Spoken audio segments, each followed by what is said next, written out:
Today we're going to install a new oil pressure switch on this 2013 Chevy Silverado. Just made a video of how to remove the old one. Now we're going to go ahead and install the genuine one from GM. This one was from Duralast AutoZone. This one is from GM.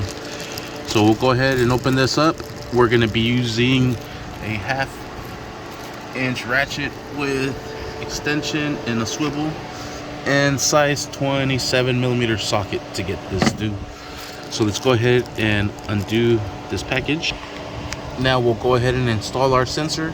This sensor is located way in the rear of the truck, way down there.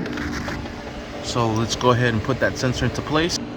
All right, and there is the sensor right there. Now we'll go ahead and put in the socket. We'll go ahead and drive it down and secure it.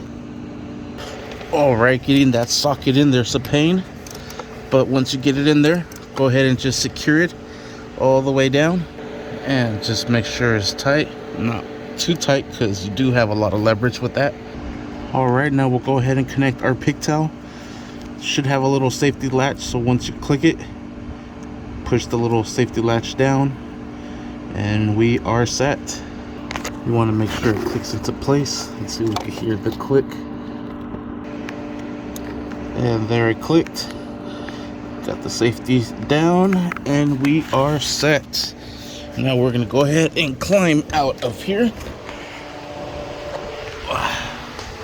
Take all our stuff out, our little camping gear. Go ahead and put the cover back into place. That's gonna sit, those little nipples are gonna sit right in here. Slide that backwards. You want to make sure you clear these hoses back here. There it is. Give it a nice good little tappy and you are set. And that is how you install the new oil pressure switch on this 2013 Chevy Silverado. Thank you for watching. Please like and subscribe.